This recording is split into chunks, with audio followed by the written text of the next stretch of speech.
But enough from me. We would like to introduce a returning presenter, new product, new services, all sorts of amazing stuff, Michael Herrick. Thank you very much, Eric. Yeah, I am a returning presenter. My name is Michael Herrick. I've been coming to 1 Million Cups, I think, since the first 1 Million Cups a little bit more than a year ago, and I presented here a little bit more than a year ago. I love coming here. I think this is one of the great things happening in Albuquerque, and especially in downtown Albuquerque. Love being here at Fat Pipe, so thank you, everybody. So I did present last year, but on this company that I've started up. But a lot has changed in a year. I've learned a lot about what my clients need, what they're looking for, and I've been spending some time with my team developing our solutions and our products. We've been making some sales, and we're getting ready for some good growth in 2016. So my company, HIPAA.host, we provide strategic risk management for healthcare. We focus currently on small to medium-sized healthcare practices, and we help them with patient privacy, with data security, and with HIPAA compliance. HIPAA is a lot more than that silly form that they make you sign at the emergency room. HIPAA is really tied in with everything that's going on in healthcare today, and especially connected with the big issue, the number one issue in healthcare, affordability and cost control. It's putting a lot of pressure on physicians to adopt new technologies like electronic healthcare records, other technologies, so that they can be more efficient, so that they can coordinate care with other providers better, so that they can provide better care at lower cost. And so that means that healthcare practices today are collecting lots more information about their patients, a lot of sensitive information about their patients. They're storing more and more of it electronically, and they're sharing more and more of it over the internet with other systems. So they're required by law to protect that data that they're collecting, because they're doing all of this, of course, in the golden age of cyber attacks and data breaches and identity theft. So, like I say, required by law to protect that data. The law that applies here is HIPAA, the Health Insurance Portability and Whatever Act. It was passed in 1996, but HIPAA is a lot more than just that one law. A lot of things have changed since '96, and HIPAA also has grown and evolved and morphed. It's really a whole landscape of legislation and regulations and best practices around data security and patient privacy. And so it's a big headache. If you want to understand how complex this stuff is, I'll just point out that it started out as an addition to the tax code.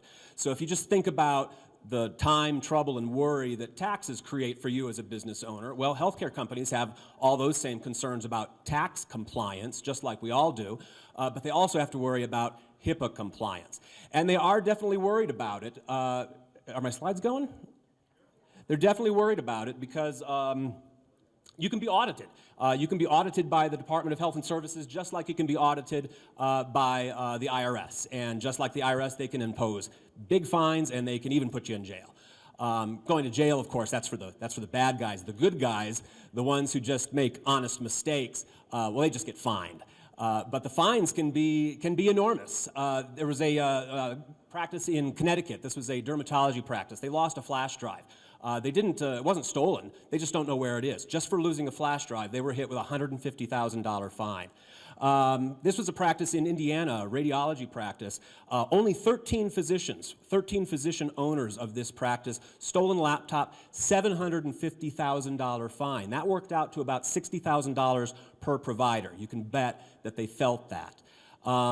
Big issue that's commonly overlooked is insider misuse. Often the real problem is not a breach of security, it's a breach of trust. This is a hospital in California. They were treating some Hollywood celebrities, piqued the curiosity of some of their employees. Employees did some snooping, and the hospital ended up paying an enormous fine for their employees' misconduct. These fines can go into the millions of dollars. I'm just sharing with you the small fines. These are the small fines for the small business. You can imagine what something like this would do to a small healthcare practice. And every healthcare practice, large or small, is at risk of these data breaches, is at risk of these enormous fines.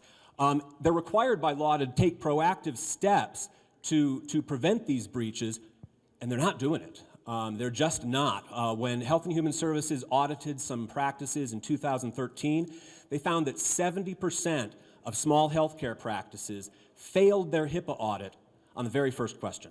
The very first question. They're not taking the most basic elementary steps that they're required to take to protect patient privacy. And it's stressing them out.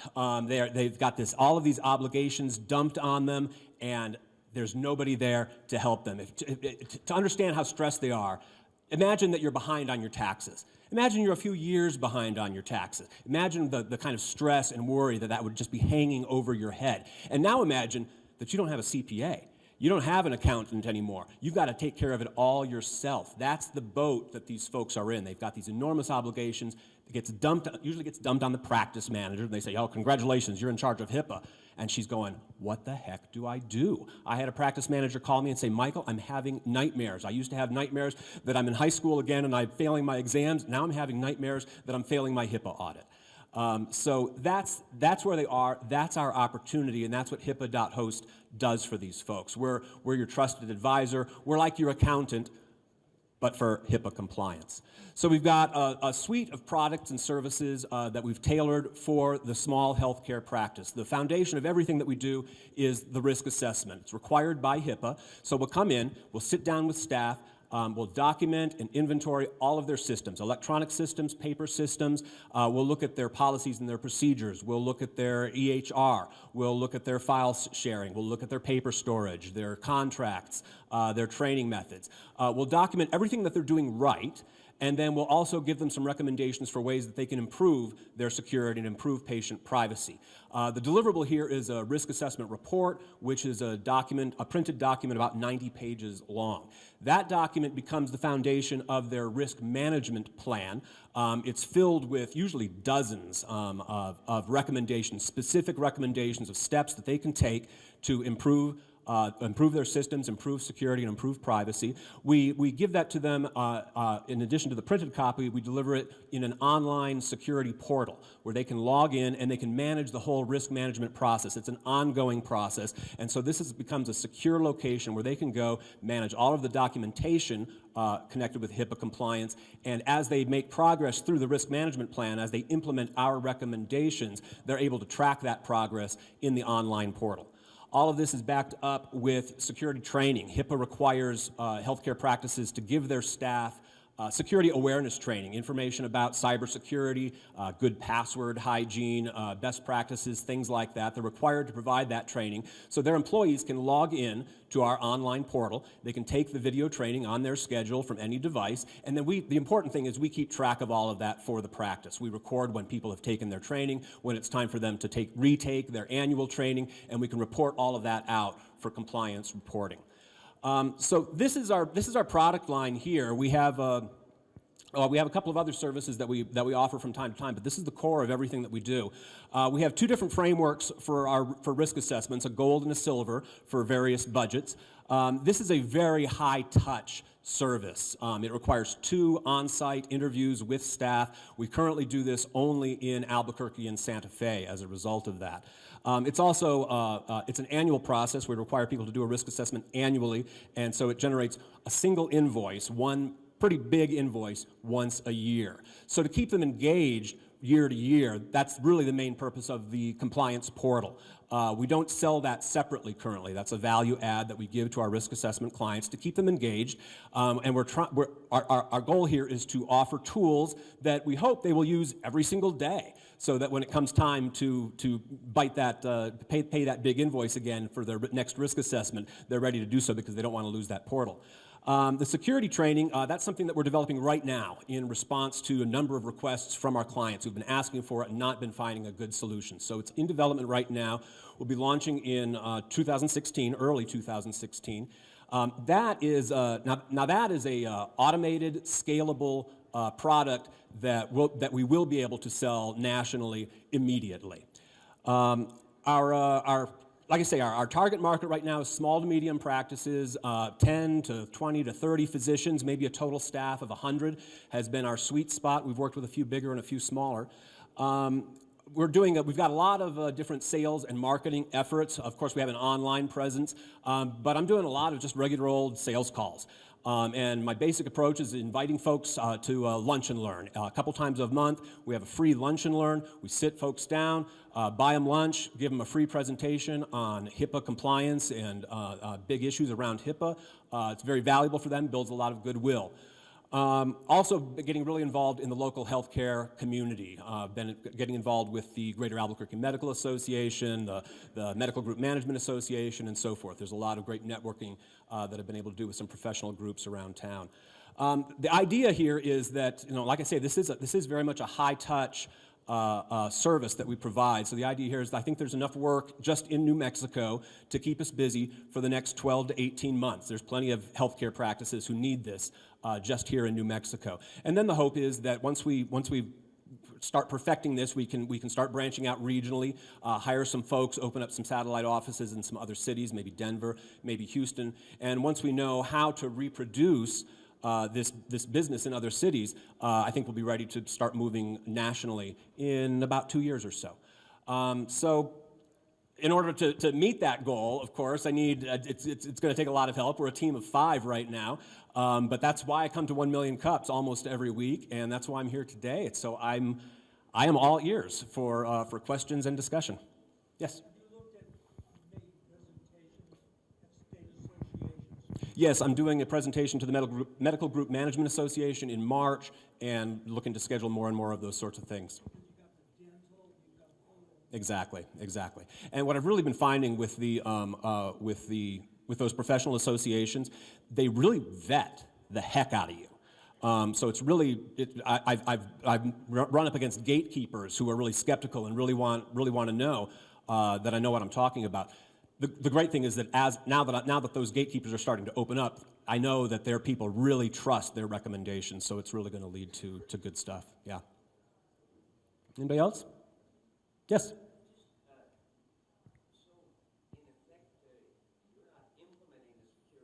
No.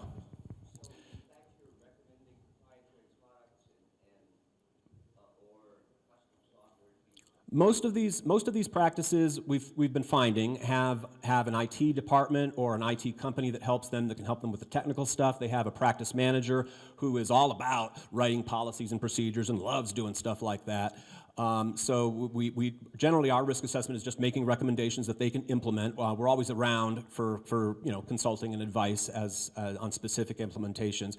I think that by not providing the implementation, it gives us a little bit of objectivity. Gives us, I'm not coming in and saying, oh, everything's broken and you can buy this next to fix it. Not doing that. So let them work with the people they're already working with on the implementation.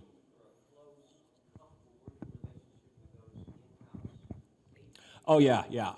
We work really well.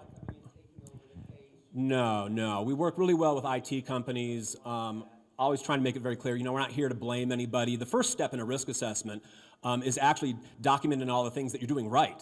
Because people always say to me, we're not doing anything for HIPAA. Well, you're not doing nothing. You are taking steps, you're doing things, and the first thing that happens in a risk assessment is getting all that written down. It might be the first time that ever happens, and that can be a good thing. So we really work on building that goodwill and keeping that goodwill with those professionals. Yes?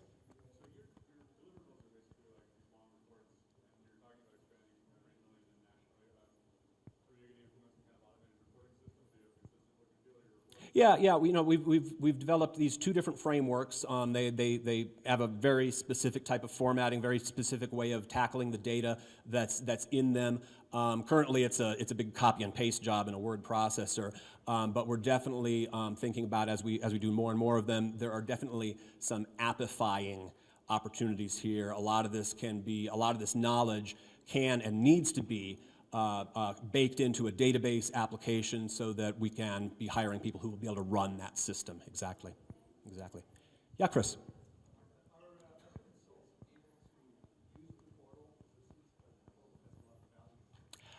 That's a great question. I don't know exactly. I think there's an opportunity sometime in the future to spin that off and offer it as a standalone service. I think there's going to be value there. We're going to see what people request. That's definitely an opportunity. We're not currently doing that, but I could see that in our future. Yeah.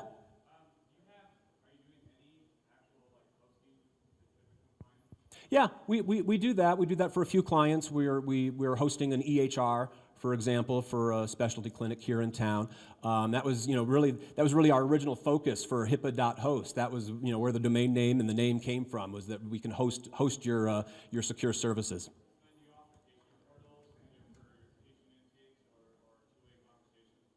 We absolutely can. Yeah, we actually have some secure messaging tools that are in beta right now that we'll be integrating in with the portal and things like that. Mm-hmm. Uh-huh.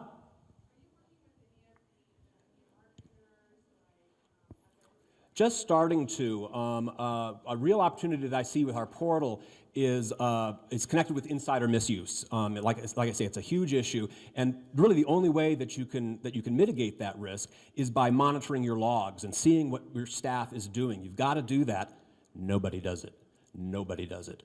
All that stuff is being recorded. It's all being logged by the EHR software. So what we want to do, I'm talking to some EHR vendors now, hey, we want to pull those logs in and give people the tools that they need to actually review those logs. You can't read 300 pages of logs a day. You're going to need some automated tools to get through that stuff. So that's definitely something that we're exploring right now. Yes?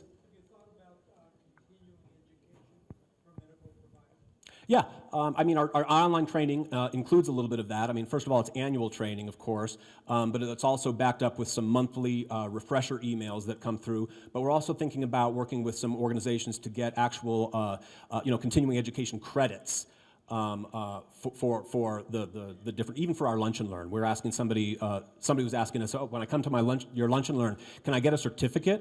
And I'm like, hell, I'll print you a certificate, sure. But there may be some more official things that we can do about in that direction. Yes.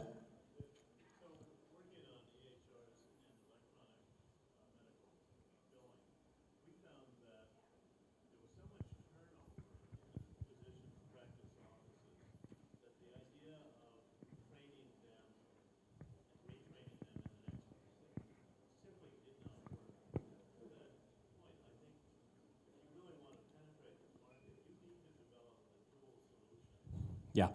No, there's a huge need and a huge opportunity for really individualized training for healthcare practices. I mean, what we're launching in January is just, it's kind of cookie cutter, it's kind of basic, it kind of applies to everybody, it's kind of what everybody needs to know. But to really do individualized training, it starts with the risk, as far as compliance issues goes, it starts with the risk assessment, so we see where the problems are, policies and procedures to fix those problems, and then the training has to be done to the individual practices, policies, and procedures. There's not going to be just a book or a website or a DVD that everybody can buy, and it's going to give everybody the right training. So there's a huge need there, and I think there's some interesting opportunities. No?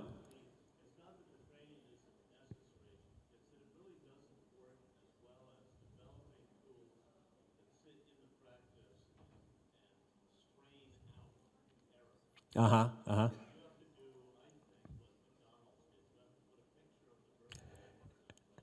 Yeah. Well, the application developer in me loves that idea. There's all kinds of stuff that healthcare needs. Yeah. Anybody else? Come on, more questions. Our last question. No more questions? All right.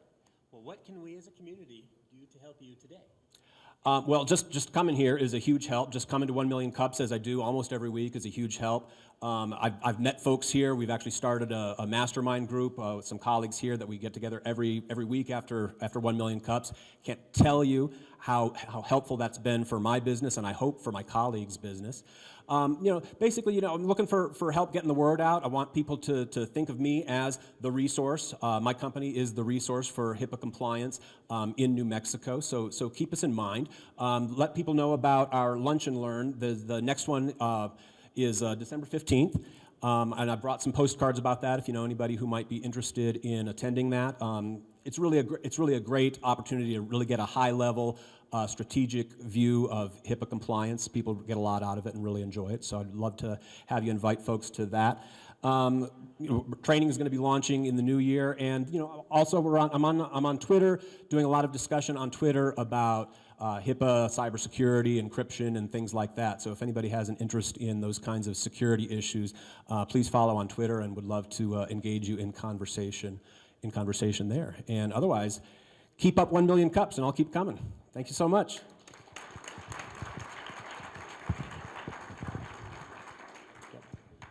I'd like to announce the next Lunch and Learn will be on Tuesday, December 15th. Thanks very much. I also have that correction. Also on the 15th, that Impact in Coffee. So that's about, so basically Sync, which is a new organization to help nonprofits start and grow properly and sustainably. That's one of the groups that's behind this Impact in Coffee. It's a 1 Million Cup style event, and that's going to be launching on December 15th at the Epicenter. Thanks to Robert and to Tim. And we want to thank you all for coming on a regular basis. You have a few more minutes to... Oh, if they could pass the baby page books forward, that would be good.